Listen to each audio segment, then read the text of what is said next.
I have to make this video. I'm going to make it pretty much off the top of my head because I just feel so horrified by what I've just watched. You might want to watch the video before you watch this video. If not, then you should definitely watch it afterwards. It was put up in 2007 by Media That Matters. And it's called A Girl Like Me, and it's basically an examination of how black children, and particularly black girls, take on during their personality development the messages from society regarding their looks and what is beautiful. And I tell you, if it doesn't break your heart to watch that little black child pick up, when asked which doll, the white doll or the black doll, you know, of these two dolls, which is the bad doll, to watch him pick up the black doll and smile so innocently at the interviewer, just completely innocently happy that he's made the right choice, you know, he's going to get praised for it, and with no kind of conception of this, how this is going to, you know, of the kind of problems that he's inheriting. It's fucking tragic. But what I think is really, really important about this video is that it shows so clearly how young children are able to take on messages, and clearly that these children are so young that they're not able to in any way mediate or think critically about the messages that they're being given. I've been familiar with this kind of idea for a long time as a woman, but my heart really just bleeds for black women after watching this video, because as if it isn't bad enough to be female in a society like this, with the messages that I was given, you know, from birth about my place, my role in society, and my capability and my intellect and my ability to think rationally and logically.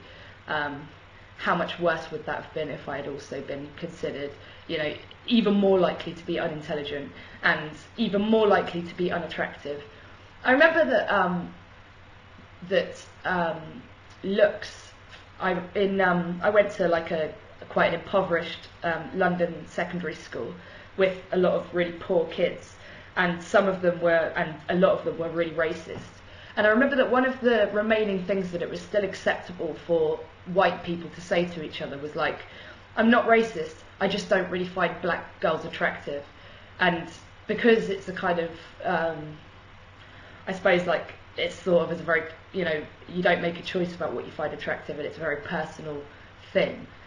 That's why those people don't feel that it's in any way a racist statement to make. But the fact of the matter is that you are just dividing the population into white and black and saying that whole part of the population is unattractive to me, and that surely is racism. Horrifying. It's a really horrifying documentary, and a really important one. 7 minutes long, so I really would love, you know, for you to go and watch it. And it's really made me think about socialisation of children in general. One of the reasons that I find it quite hard to picture having children myself is that I don't think I can lie to my children, and it would be impossible for me to resist the onslaught of societal conditioning. Even with the best intentions as a feminist to bring up my children with no gender expectations whatsoever. And, you know, if my son naturally wants to play with guns and my daughter naturally wants to look after the doll, then that's okay. You know, I was wrong. Biological, you know, determination is stronger than my desire for an asexual society, or for at least an asexual starting point from which people can deviate. But unfortunately, I would never be able to conduct that kind of experiment with my children, because unless, you know, because if they have a television, then they're going to watch the adverts, and look at children's adverts. Have you noticed that there are like no toys that are considered to be unisex toys, or if there are, I can't really think of what they are. Wouldn't it be lovely to see some adverts for children's toys with boys and girls playing together? But what you actually see is complete segregation. What you'll see is usually white kids, boys playing with robots and girls playing with dolls, and pink in the background of that one. And there are studies to show, it's kind of a bit fucking airy-fairy me saying that, isn't it? There are studies to show. I don't have the name of the study anymore. It was in a section on social conditioning in my A-level psychology textbook, which I don't have anymore, so that's no good, but you know, you can research on this if you like and find the same research that I did, which is that children as young as 4 years old, 5 years old can tell you, I mean, can be induced to believe that a gender-neutral toy, for example, a ball with a clown on it, If they're shown an advert with boys and a blue background playing with the ball, then they'll say it's a toy for boys. And if they're showing a pink background and all girls playing with it, they'll say it's a girl's toy. And at that point, the boys will have no interest in playing with it, and vice versa. They're simply reflecting the segregation and the stereotypes that we're feeding them. I don't think it comes at all naturally.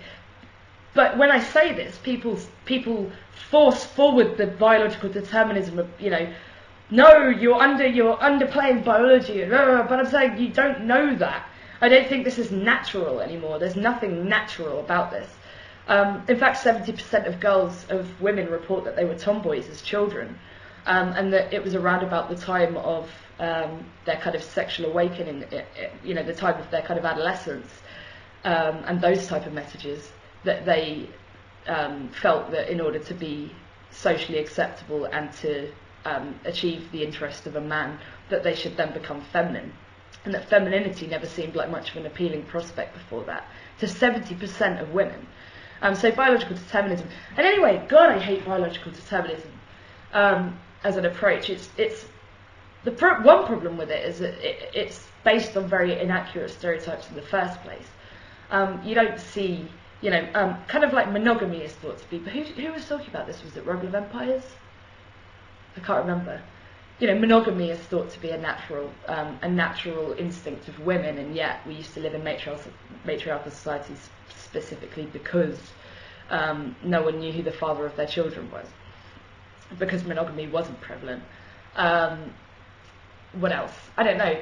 I just find it fascinating that femininity is somehow thought to be biologically predetermined. When you try and put femininity in the context of a cave survival situation, it's not working for me. Like saber-toothed tigers are attacking the cave and are young, and I'm kind of filing my nails or something, or worrying, making sure that my hair's in the right place. Like, I think if you met a cave woman, you would recognise nothing of the modern woman in her.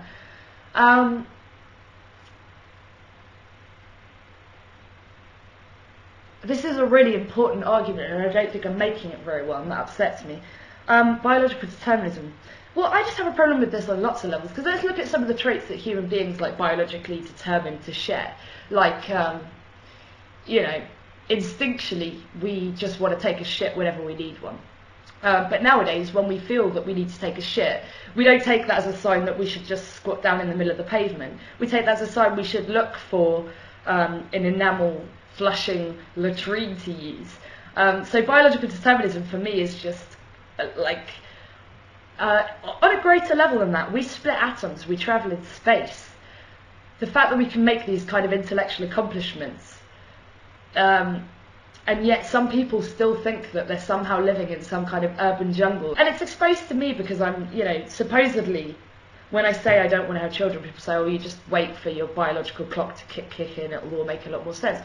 That doesn't make much sense to me, because didn't we used to die at 30 years old? Wasn't the average life expectancy 30 years, and you were exceptional if you lived beyond 40? So I should be having my kids now in the caveman society, and it hasn't been enough time for us to have evolved away from that. So surely my biological clock should right now be raging to have children. Is it not possible that some women have less of an inclination towards children than others? It might be less desirable in an evolutionary sense, but actually nowadays in a world of overpopulation, it's becoming a much more desirable trait. Anyway, some thoughts on that. Actually, it became biological determinism, but my main point is to please watch this video, A Girl Like Me, if you have any doubt at all about the messages that we send to our children and how deeply embedded these are in our personalities and in your personality now.